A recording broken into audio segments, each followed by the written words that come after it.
Hello friends, welcome to success Netra. और आज जो है हमारा इकोनॉमिक्स का रहने वाला है लेक्चर नंबर 45। इसमें हम बात करेंगे आज इंडियन स्पेस सेक्टर के बारे में। तो अगर आप हमें फॉलो करना चाहते हैं तो ये कुछ हमारे हैंडल है यूट्यूब, इंस्टाग्राम, ट्विटर, टेलीग्राम पर @सक्सेस नेत्रा, हर जगह हमारा सेम हैंडल है। और अगर आपकी कोई क्वेरी है, सजेशन है हमारे लेक्चर के रिगार्डिंग, देन आप हमें मेल भी कर सकते हैं successnetra@gmail.com पर। आपकी जो सजेशंस है उनको कंसिडर किया जाएगा। तो देख लेते हैं आज का जो लेक्चर है इंडियन स्पेस सेक्टर, यानी कि भारत का जो अंतरिक्ष विभाग है, जो अंतरिक्ष सेक्टर है, अंतरिक्ष क्षेत्र है, उसके में हम क्या क्या डिस्कस करने वाले हैं। तो सबसे पहले हम देखेंगे एक इंट्रोडक्शन, एक ब्रीफ इंट्रोडक्शन की जो हमारा अंतरिक्ष क्षेत्र है उसका एक जो परिचय वो क्या है। उसके बाद में देखेंगे कि हमारा जो अंतरिक्ष क्षेत्र है उसकी हिस्ट्री के बारे में। देन हम देखेंगे कि जो इंडिया का स्पेस सेक्टर है उसका सिग्निफिकेंस क्या है। देन हम देखेंगे कि जो इंडिया का जो स्पेस सेक्टर है उसके अंदर पोटेंशियल कितनी है। देन हम देखेंगे जो गवर्नमेंट ऑफ इंडिया है उसके जो इनिशिएटिव है हमारे जो स्पेस सेक्टर है उसको इंप्रूव करने के लिए वो क्या क्या है। एंड इसके बारे में हम डिस्कस करने वाले हैं जो हमारे इंडिया की जो स्पेस सेक्टर है उसकी जो ग्रोथ के अंदर जो चैलेंजेस हैं वो क्या होते हैं। तो ये सब चीज़ हम देखने वाले हैं। Introduction, history, significance, potential, government initiative and challenges. तो चलिए देरी ना करते हुए शुरू करते हैं हमारा आज का लेक्चर। अगर हम बात करें इंडियन स्पेस सेक्टर की, यानी कि भारत के अंतरिक्ष क्षेत्र की, तो जो इंडिया का अंतरिक्ष क्षेत्र है वो किस लिए जाना जाता है? वो जाना जाता है आपका जो आपकी कोस्ट इफेक्टिव सैटेलाइट्स हैं उनको बिल्डअप करने के लिए, आपका जो लूनर सरफेस है उसकी जो जांच है उसको शुरू करने के लिए, और जो फॉरेन सैटेलाइट्स हैं उनको अंतरिक्ष में भेजने के लिए लो कॉस्ट पर। इसके लिए जो मेनली इंडिया का जो स्पेस प्रोग्राम है वो जाना जाता है। और जो इंडिया का स्पेस सेक्टर है वो आपकी जो वर्ल्ड की जो ग्लोबल स्पेस इकोनॉमी है उसके अंदर 2 से 3% का कंट्रीब्यूशन ये करता है। तो मेनली अगर आपसे पूछे कि जो इंडिया का स्पेस सेक्टर है वो किस लिए जाना जाता है, तो वो आपकी कोस्ट इफेक्टिव जो सैटेलाइट्स है उनको बिल्डअप करने के लिए, और जो एक मतलब मिनिमम कॉस्ट पे जो फॉरेन सैटेलाइट्स हैं उनको स्पेस में भेजने के लिए with a great track record, और जो 2 से 3% तक ग्लोबल स्पेस इकोनॉमी के अंदर में कंट्रीब्यूट करता है वो भारत का अंतरिक्ष क्षेत्र है। ये एक ब्रीफ इंट्रोडक्शन था इंडियन स्पेस सेक्टर का। अगर हम बात करें इंडिया का जो स्पेस सेक्टर है उसकी हिस्ट्री के बारे में, उसका इतिहास, मतलब कैसे इसकी शुरुआत हुई, तो इसका जो मेनली स्रोत जाता है वो हो जाता है डॉक्टर विक्रम साराभाई को, क्योंकि इन्होंने जो इंडिया का स्पेस सेक्टर है उसके डेवलपमेंट में एक मेन रोल प्ले किया है, क्योंकि ये जानते थे कि स्पेस रिसर्च यानी कि जो अंतरिक्ष है उसके अंदर रिसर्च की क्या नीड है और फ्यूचर के अंदर वो क्या चेंजेस लेकर आने वाला है किसी भी कंट्री की ग्रोथ के अंदर या उसकी जीडीपी के अंदर, चाहे डिफेंस के सेक्टर में हो चाहे वो उसकी सोशल लाइफ के अंदर में हो। तो उसके बारे में इनको ये अच्छी तरह से जानते थे कि एक स्पेस सेक्टर के डेवलपमेंट का क्या पॉजिटिव इम्पैक्ट हो सकता है। तो पंडित जवाहरलाल नेहरू जो तत्कालीन हमारे जो उस समय के हमारे प्रधानमंत्री थे, 1962 में इन्होंने एक कमेटी का गठन किया था, Indian national committee for space research, यानी कि INCOSPAR। इसका गठन किया गया 1962 के अंदर। और जो ये आपका the Indian national committee for space research था, इसने तिरुवनंतपुरम में जो अपने रॉकेट सिस्टम है उसको लॉन्च करने के लिए एक Thumba equilateral rocket launching system, यानी कि इसको बोलते हैं हम TERLS, इसको सेटअप किया था तिरुवनंतपुरम के अंदर। और जो आपका इंसोपार था, यानी कि जो कमेटी थी Indian national committee for space research, ये आपका 1969 में इसका नाम चेंज कर दिया गया और ये बन गई आपकी ISRO, यानी कि इसरो, जो आज के समय तक चल रही है। इसको बोलते हैं हम इंडियन स्पेस रिसर्च ऑर्गेनाइजेशन। फिर इसके बाद में 1972 के अंदर में जो डिपार्टमेंट ऑफ स्पेस है वो क्रिएट किया गया। इसी के साथ में अगर बात करते हैं कि इंडिया ने अपनी जो पहली सैटेलाइट थी उसका नाम क्या था, उसका नाम था आर्यभट्टा। जो पहली सैटेलाइट थी वो 19 अप्रैल 1975 को लॉन्च की, और वो किसकी हेल्प से हमने लॉन्च की, जो उस समय सोवियत संघ था, यानी कि USSR की हेल्प से हमने अपनी पहली सैटेलाइट आर्यभट्टा लॉन्च की थी। और अगर हम बात करें जो भारत ने अपने आप जो उसका खुद का लॉन्च व्हीकल था, यानी कि जो हमारा फर्स्ट लॉन्च व्हीकल था SLV-3, एक Indian made launch vehicle SLV-3, satellite launch vehicle 3, इससे जो पहली सैटेलाइट हमने लॉन्च की थी वो की थी हमने 1980 के अंडर में, और इस सैटेलाइट का नाम था रोहिणी। और अगर इंडिया की पहली जो कम्युनिकेशन सैटेलाइट थी जो सक्सेसफुली हमने लॉन्च की थी उसका नाम था INSAT-1B, इसको हमने लॉन्च किया था 1983 के अंदर।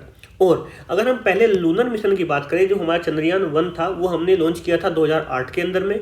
जो हमारा पहला मार्स मिशन था उसको हम बोलते हैं मोम, यानी कि मार्स ऑर्बिटर मिशन, या इसको हम मंगलयान भी कहते हैं। ये हमने लॉन्च किया था 2014 के अंदर, 2014 के अंदर। इसके साथ में 2017 के अंदर इसरो ने एक वर्ल्ड रिकॉर्ड किया था कि एक सिंगल रॉकेट से 104 सैटेलाइट को हमने लॉन्च किया था। इसी के साथ में इंडिया के कुछ अपकमिंग मिशन है, जैसे अगर हम बात करें मैन्ड मिशन टू स्पेस, यानी कि अंतरिक्ष में जो मानव है उसको भेजने के लिए जो इंडिया का मिशन है वो है गगनयान। उस पर अभी वर्क इन प्रोग्रेस है, काम चल रहा है उस पर।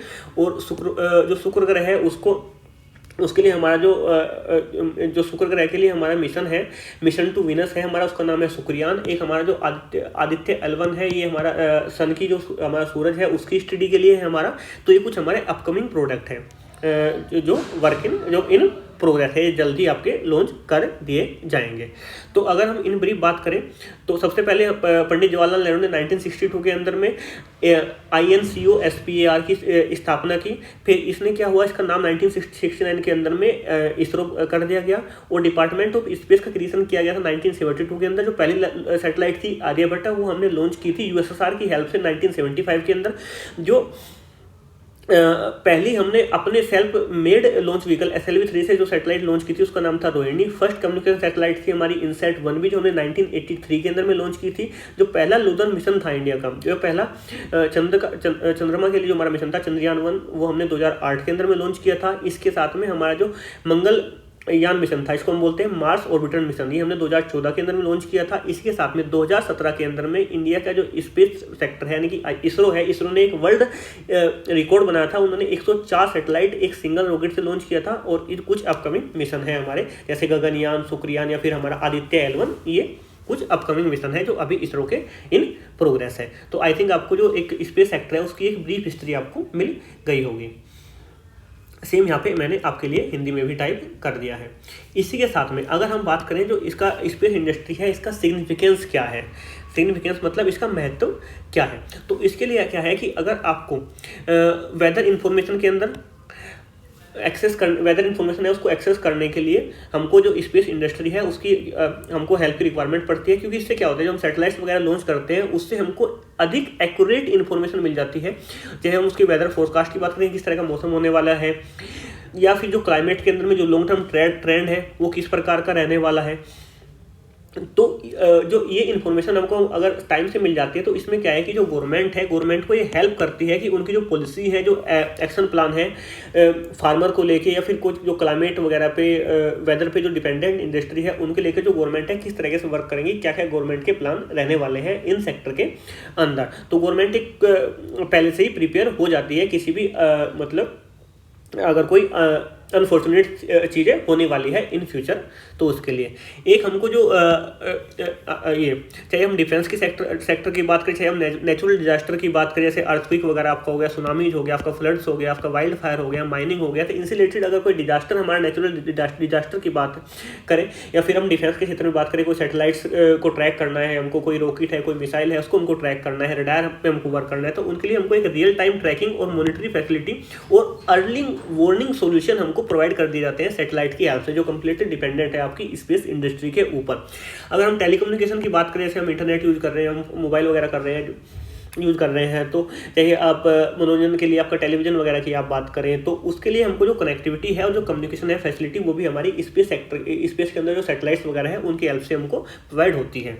एक जो आपका स्पेस डिबरीज, आप देख रहे हैं कि कंट्री में आजकल होड़ लगी हुई है, एक तरह से मतलब बोल सकते हैं कि एक से आगे एक कंट्री को दूसरी कंट्री से आगे निकलने के लिए वो तत्पर है। तो उसके लिए जो स्पेस के अंदर में जो सैटेलाइट है, सैटेलाइट आपने लॉन्च कर दिया है, तो कुछ समय के बाद हो सकता है कि वो खराब हो जाए, मतलब वो इन वर्क ना रहे। तो उसमें उसको आपको मैनेजमेंट कैसे करना है, कितनी सैटेलाइट वहाँ पे है, कितनी वहाँ पे चल रही है, कितनी वहाँ पे नहीं चल रही है। तो जो डिब्री इसको बोलते हैं हम स्पेस डिब्री, यानी कि ऐसे सैटेलाइट जो अभी वर्किंग के अंदर नहीं है लेकिन वो स्पेस में एक स्पेस जंक के रूप में अभी भी घूम रही है, तो उसके मैनेजमेंट में भी आपका हेल्प करता है। जो आपकी जो अदर प्लेनेट है, जो आपका मंगल ग्रह हो गया, आपका शुक्र ग्रह हो गया आपका, तो जो ये अदर प्लेनेट है को एक्सप्लोर करने के लिए भी जो स्पेस इंडस्ट्री है उसका एक बहुत अधिक महत्व है। और आपकी अगर टेक्निकल जॉब की बात करें या फिर साइंटिफिक जॉब की बात करें तो उनके क्रिएशन में भी आपका जो स्पेस इंडस्ट्री है एक मेन रोल प्ले करती है। तो ये कुछ आपके अगर हम महत्व की बात करें, आपसे पूछने लगे महत्व क्या है स्पेस इंडस्ट्री के, तो आप इनको कोट कर सकते हैं। सेम यहाँ पे आपके लिए मैंने हिंदी में भी टाइप कर दिया है। अब बात करते हैं, अगर हम इंडिया के स्पेस सेक्टर की पोटेंशियल की बात करें कि जो भारत के जो स्पेस सेक्टर है उसकी जो क्षमता क्या है। सबसे पहले जो पोटेंशियल की बात आती है कि इंडिया का जो स्पेस मिशन है, जो स्पेस व्हीकल है, वो सैटेलाइट्स को लॉन्च कर सकते हैं बहुत कम कॉस्ट पे। और अगर हम इसके एक एग्जांपल की बात करें तो इंडिया का मार्स ऑर्बिटर मिशन था, यानी कि जो आपका मून मिशन था, जो आपका मंगलयान मिशन था, वो वेस्टर्न मिशन से 10 गुना कम दाम पे, कम कॉस्ट पे हमने 10 टाइम्स चीपेस्ट था आपका वेस्टर्न मिशन से, जो इंडिया का मून मिशन था, मार्स ऑर्बिटर मिशन। इसी के साथ में जो इंडिया का एक अच्छा ट्रैक रिकॉर्ड है, और हमारे उस ट्रैक रिकॉर्ड के कारण में हमारे पास जो फॉरेन कंट्री है उनका ट्रस्ट भी है कि ये इंडिया की जो कंट्री है वो सैटेलाइट लॉन्च अच्छे तरीके से सक्सेसफुली करने में बहुत अच्छा ट्रैक रिकॉर्ड हमारा है। इसका है कि हमने आज तक लगभग 340 प्लस में सैटेलाइट्स हमने लॉन्च की है, वो भी 34 कंट्रीज की, जो हमारा PSL यानी पोलर सैटेलाइट लॉन्च व्हीकल है उसकी हेल्प से। इसके साथ में इंडिया का जो स्पेस सेक्टर है उसके अंदर में अभी 40 से ज़्यादा स्टार्टअप हैं, वो वर्क कर रहे हैं स्पेस प्रोजेक्ट में, आपका जो सैटेलाइट प्रोजेक्ट है उनके अंदर। और जैसे जैसे आप देख रहे हैं कि जो समय है वो बढ़ रहा है, टेक्नोलॉजी के अंदर जो इनोवेशन हो रही है, तो उसके साथ में होगा क्या कि आपकी जो डिमांड बढ़ने वाली है, डिमांड किसी हाई स्पीड इंटरनेट की डिमांड बढ़ने वाली है, बैंडविड्थ कनेक्टिविटी की डिमांड बढ़ने वाली है, जो आपका इंटरनेट स्पीड है उसकी डिमांड बढ़ने वाली है, आपका जो रडार सिस्टम है उनको इंप्रूव करने की डिमांड बढ़ने वाली है, थर्मल इमेजिंग की डिमांड बढ़ने वाली है। तो इन सब की जो डिमांड बढ़ने वाली है, तो उसको स्ट्रेंथन करने के लिए भी हमको जो अपना स्पेस सेक्टर है वो एक मजबूत करना होगा। और अगर हम अपने स्पेस सेक्टर को स्ट्रेंथन करेंगे, मजबूत करेंगे, उसमें हम क्या बोलते हैं, उसमें R&D करेंगे, रिसर्च एंड डेवलपमेंट करेंगे, तो उससे क्या है कि हमारी जो वर्ल्ड की बढ़ती डिमांड्स हैं उनको हम मीटअप कर पाएंगे। इसी के साथ में जो सैटेलाइट इंडस्ट्री एसोसिएशन की रिपोर्ट थी 2020 के अंदर में, तो उसके अंदर जो ग्लोबल स्पेस इकोनॉमी है वो आजकल स्टैंड करती है लगभग 366 बिलियन US डॉलर के ऊपर। और जो उसके अंदर अगर हम बात करें इंडिया की जो स्पेस इकोनॉमी है वो है आज के समय में लगभग 7 बिलियन US डॉलर, जो लगभग 2% है ग्लोबल स्पेस इकोनॉमी का। और इसकी जो एक्सपेक्टेशन है 2025 तक हम 13 बिलियन US डॉलर तक हम इसको लेके चले जाएंगे। अगर हम इंडिया की सैटेलाइट मैन्युफैक्चरिंग इंडस्ट्री की बात करते हैं तो वो अभी के समय में लगभग है 2.1 बिलियन US डॉलर, और जिसकी हम एक्सपेक्ट कर रहे हैं, जिसका हमको अनुमान है कि 2025 तक हम इसको 2.1 बिलियन डॉलर से लेकर 3.2 बिलियन डॉलर तक हम इसको लेके चले जाएंगे। तो ये पोटेंशियल है इंडियन स्पेस सेक्टर की, तो इसमें हमको रिक्वायरमेंट है बहुत अच्छी तरीके से वर्क करने की, और जो हमारी ग्लोबल नीड्स हैं, जो हमारी इनको मीटअप करने के लिए हमेशा अपने आप को तत्पर रखने की। सेम यहाँ पे मैंने आपके लिए हिंदी में भी टाइप कर दिया है। एंड अगर हम बात करें गवर्नमेंट के इनिशिएटिव्स को, स्पेस सेक्टर के अंदर जो गवर्नमेंट के इनिशिएटिव है वो क्या क्या है। सबसे पहले जो जून 2020 के अंदर में जो गवर्नमेंट ऑफ इंडिया है उसने जो स्पेस सेक्टर है वो ओपन कर दिया है प्राइवेट पार्टिसिपेशन के लिए, यानी कि इसके अंदर जो प्राइवेट सेक्टर है वो भी अपना पार्टिसिपेट कर सकते हैं, मतलब उनको अलाउ कर दिया गया है। अलाउ की चाहे वो आपका सैटेलाइट क्रिएशन हो, चाहे उसका लॉन्चेज हो, तो स्पेस एक्टिविटीज में जो प्राइवेट सेक्टर है उसको अलाउ कर दिया है गवर्नमेंट ऑफ इंडिया ने जून 2020 के अंदर में। और इसी के साथ में 2019 के अंदर में जो डिपार्टमेंट ऑफ स्पेस है हमारा, उसने इस्टेब्लिश किया है न्यू स्पेस, एक सेकंड,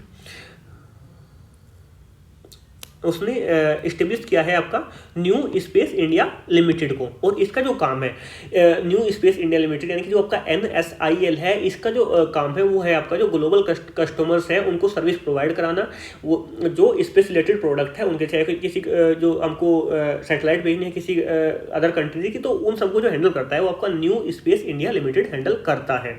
तो जो स्पेस प्रोडक्ट्स हैं उनको ग्लोबल कस्टमर तक पहुँचाने का इसका काम है, और इसको इस्टेब्लिश किया गया है डिपार्टमेंट ऑफ स्पेस के द्वारा 2019 के अंदर में।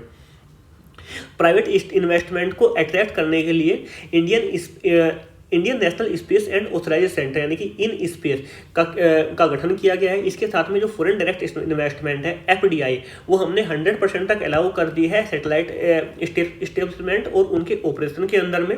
लेकिन जो ये 100% FDI होगी ये गवर्नमेंट ऑटोमेटिक रूट के थ्रू नहीं होगी, ये गवर्नमेंट रूट के थ्रू में होगी। और ये जो है आपकी डिपार्टमेंट ऑफ स्पेस है और जो इसरो है उनकी गाइडलाइन के अंदर ही इसको हम FDI 100% तक ये अलाउ है। इसके साथ में आपका जो आत्मनिर्भर भारत है उसको बूस्टअप करने के लिए, आत्मनिर्भर भारत प्रोग्राम है उसको बूस्टअप करने के लिए, आपका जो ईज ऑफ डूइंग बिजनेस है उनको इम्प्रूव करने के लिए, आपका जो हेल्दी कंपटीशन है वर्ल्ड लेवल पर उसके लिए जो डिपार्टमेंट ऑफ स्पेस है उसने अपनी जो ड्राफ्ट स्पेसिमेन पॉलिसी 2020 वो लेके आई है। यानी कि डिपार्टमेंट ऑफ स्पेस एक ड्राफ्ट स्पेसिमेन पॉलिसी 2020 जिसने पब्लिश की है, उसका जो मेन फोकस है वो आपका आत्मनिर्भर भारत को हमको स्पेस के फील्ड में कैसे प्रमोट करना है, ईज ऑफ डूइंग बिजनेस में हमको अपने आप को कैसे इंप्रूव करना है, और हमको जो हेल्दी कंपटीशन है वो कैसे बना के रखना है। तो अगर हम फाइनेंशियल ईयर 2022-23 की बात करते हैं तो इसके अंदर में डिपार्टमेंट ऑफ स्पेस को जो टोटल बजट अलॉट किया गया है वो 13,700 करोड़ के आसपास है। और इसी के साथ में अप्रैल 2022 के में जो इंटरनेशनल कोलैबोरेशन के लिए कोऑपरेशन के लिए इसरो और डिपार्टमेंट ऑफ स्पेस ने लगभग 60 कंट्री की स्पेस एजेंसीज के साथ में, चाहे वो मल्टीनेशनल बॉडीज हो, उनके साथ में जो है बहुत सारे डॉक्यूमेंट साइन किए हैं ताकि हम इन जो अंतरिक्ष के क्षेत्र है उसके साथ में मिलके हम काम कर सकें। तो ये कुछ गवर्नमेंट के इनिशिएटिव है आपके स्पेस सेक्टर को बूस्टअप करने के लिए। सेम यहाँ पे आपके लिए हिंदी में टाइप हो गया है। इसी के साथ में अगर हम बात करते हैं जो स्पेस सेक्टर है उसको लेकर जो चैलेंजेस है वो क्या क्या है। सबसे पहले चैलेंजेस है कि जो इंडिया की जो स्पेस इंडस्ट्रीज है, जो स्पेस सेक्टर है, उसके अंदर जो बजट एलोकेशन है वो कम है। अगर हम अदर कंट्रीज की बात करते हैं उनके कंपेरिजन में हमारा जो बजट एलोकेशन है वो कम है, क्योंकि जो US है वो भारत के जो स्पेस बजट है उससे 10 टाइम ज़्यादा खर्च करता है, और जो चाइना है वो चाइना भारत के जो बजट है उससे लगभग 6 गुना ज़्यादा खर्च करता है। तो एक तो हमारा जो बजट एलोकेशन है वो कम है, इसको हमको इंप्रूव करने की रिक्वायरमेंट है।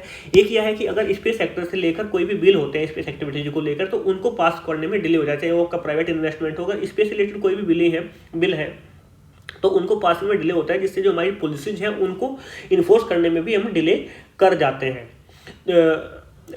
और उनका डिले आप बोल सकते हैं कि कोई बिल हमको पास करना होता है वो पार्लियामेंट के अंदर जाते हैं, देन कभी राज्यसभा कभी लोकसभा में उसमें वो डिले हो जाता है, तो उससे भी हमारी जो स्पेस एक्टिविटी है वो नेगेटिवली इफेक्ट होती है। एक है कि आपका जो ब्रेन ड्रेन कंसेप्ट क्या होता है कि इंडिया के जो सिटीजन्स हैं जिनके पास में अच्छी नॉलेज है तो उनके पास में इंडिया के कंपैरिजन में वो देखते हैं कि अदर कंट्रीज के अंदर में बेटर कैरियर अपॉर्चुनिटीज है, बेटर कैरियर ऑप्शंस उनके पास में है, देन वो इमिग्रेट कर जाते हैं इंडिया से अदर कंट्रीज के अंदर में। तो हमारा जो कंट्री का जो टैलेंट है वो अदर जो दूसरी कंट्रीज हैं वो यूज करते हैं। तो ब्रेन ड्रेन भी एक इंडिया का मेन चैलेंज है आपका स्पेस सेक्टर के अंदर, जो एक हर्डल बना हुआ है।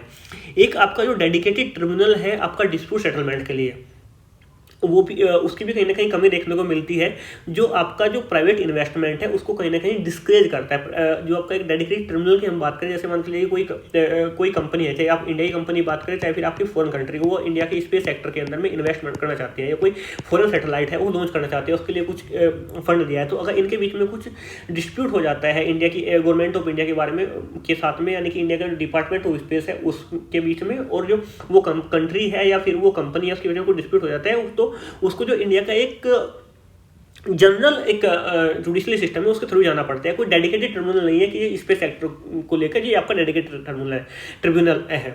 तो इससे जो मतलब प्राइवेट इन्वेस्टमेंट है वो भी थोड़ा सा डिस्करेज होती है, क्योंकि आप जानते हैं कि इंडिया का जो जुडिशियल सिस्टम है वो थोड़ा सा डिले का उसमें हमेशा कंसर्न रहती है कि उसमें जो डिसीजन होते हैं वो लेट आते हैं। एक आपको जो बढ़ता फॉरेन कंपटीशन है वो भी फॉरेन कंपटीशन की हम बात करें तो कि एक तो हमारे पास में बजट एलोकेशन है, और जो फॉरेन कंट्री है वो अपने जो स्पेस सेक्टर है वो अधिक फंडिंग कर रही है, तो हमारा जो R&D में हम पीछे रह जाते हैं कहीं ना कहीं। और जो एक बेटर क्वालिटी के जो हमारे पास में बात करें कि साइंटिस्ट वगैरह में बात करें, क्योंकि हमारा ब्रेन ड्रेन हो जाता है, क्योंकि हम अपने जो साइंटिस्ट वगैरह है उतनी पे नहीं कर पाते, उनको उतनी बेटर कैरियर अपॉर्चुनिटी नहीं प्रोवाइड कर पाते हैं, तो कुछ ये भी रीजन है जिससे हमारा जो फॉरेन कंपटीशन है वो भी बढ़ रहा है। एक आपका जो स्पेस सेक्टर के अंदर में जो स्टार्टअप है जो वर्क कर रहे हैं या करना चाहते हैं उसके अंदर में एक प्रॉपर रेगुलेटरी क्लियरिटी नहीं है, कोई रेगुलेटरी बॉडी ऐसी नहीं है कि जो पर्टिकुलरली इन्हीं क्षेत्र को आपको रेगुलेट करेगी।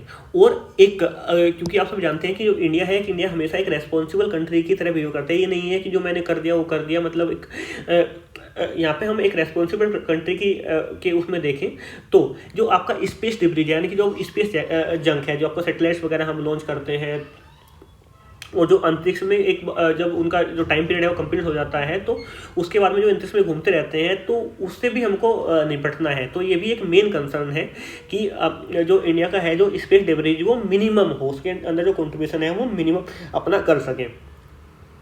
तो ये कुछ चैलेंजेस हैं आपके इंडिया के स्पेस सेक्टर को लेकर। देन सेम यहाँ पे आपके लिए हिंदी में टाइप हो गया है।